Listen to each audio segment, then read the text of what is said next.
बहुत समय पहले की बात है। एक गांव में एक काले बंदर का खौफ था। वह बंदर रात होते ही गांव में आता और जो भी व्यक्ति अपने घर की छत पर सो रहा होता वह उसे जख्मी करके वहां से भाग जाता था। फिर एक दिन चमन जंगल से गुजर रहा होता है।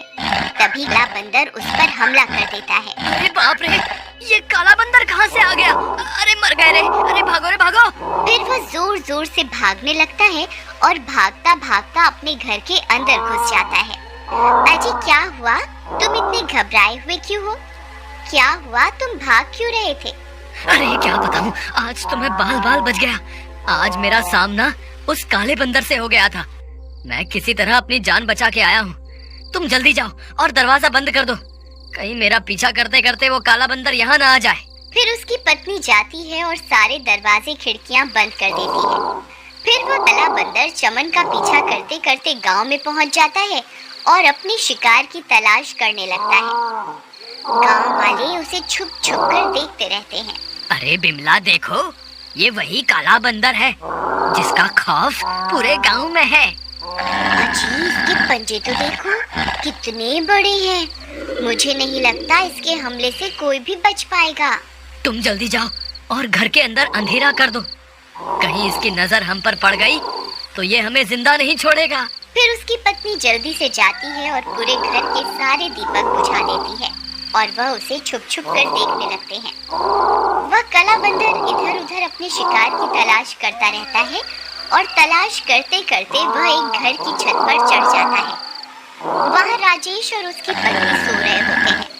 तभी वह चिंघाड़ने लगता है।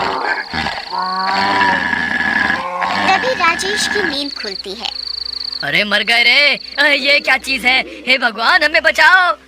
अरे भगवान जल्दी उठो, देखो तुम्हारे मायके से कोई मिलने आया है।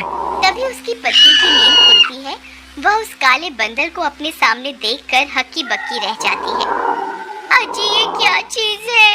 अरे मर गए रे, हे भगवान हमें बचाओ। तभी वह काला बंदर जोर जोर से चिंघाड़ने लगता है।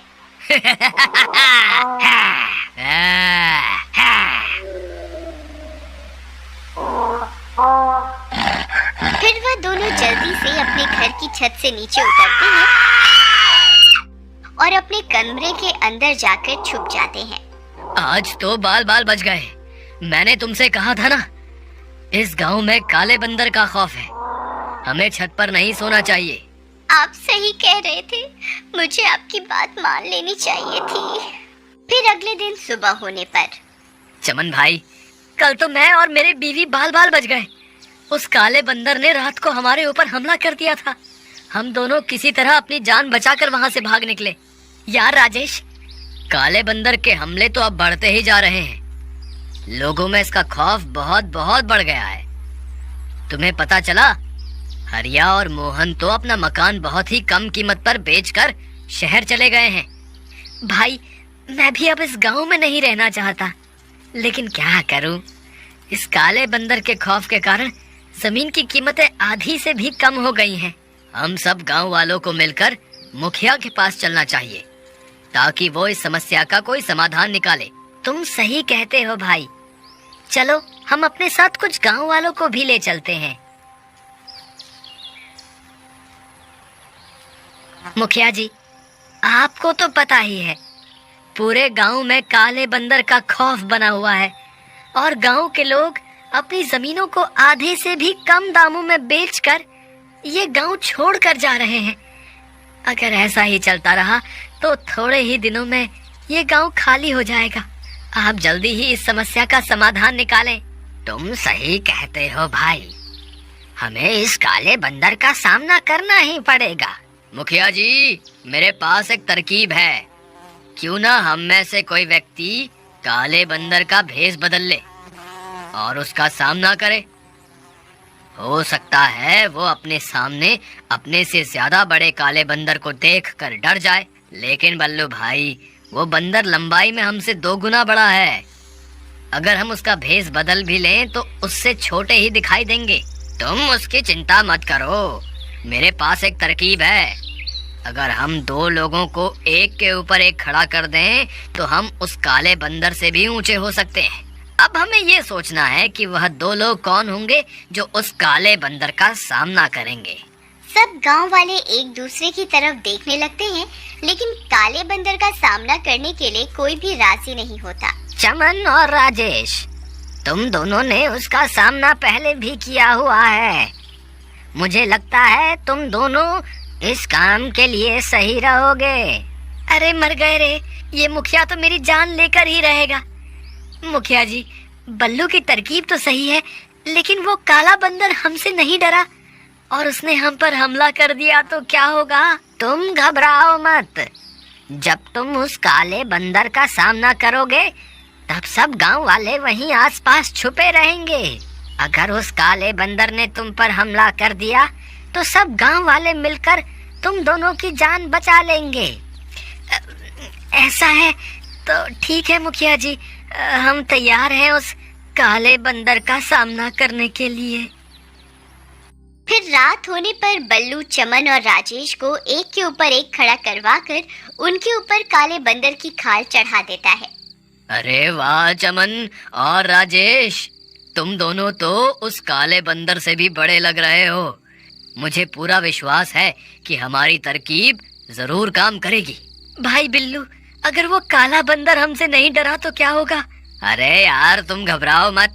बस जैसे ही वो काला बंदर तुम्हारे सामने आए तो तुम जोर जोर से आवाजें निकाल कर उसे डराने की कोशिश करना। फिर वे दोनों जंगल की ओर चल देते हैं। रात के समय जंगल बहुत डरावना हो जाता है। चमन भाई, मुझे तो आगे कुछ दिखाई नहीं दे रहा। अगर वो काला बंदर सामने आ जाए तो तुम संभाल लेना। तुम मत घबराओ, जो होगा देखा जाएगा। फिर थोड़ी दूर जाने पर उनका सामना उस काले बंदर से हो जाता है। राजेश भाई, वो काला बंदर तो हमारे सामने ही खड़ा है, अब क्या करें? भाई जोर जोर से आवाजें निकालो ताकि वो डर जाए।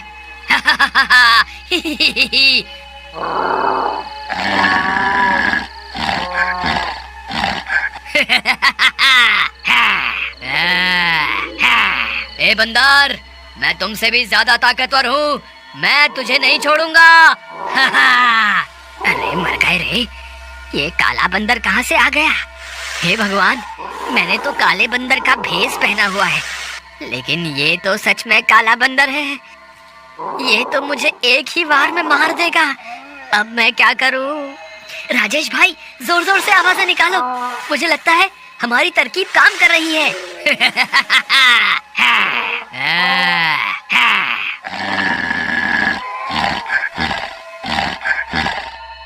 अरे मर गए रे, ये तो सीधा यहीं आ रहा है। अरे भागो रे, अपनी जान बचाकर भागो।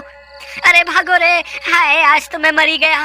ये काले बंदर का भेष बदलना तो मुझे महंगा पड़ गया। फिर वो काला बंदर भागते भागते एक पत्थर से टकराता है और गिर जाता है। जैसे ही वह गिरता है, उसका मुखौटा उसके सिर से निकलकर गिर जाता है।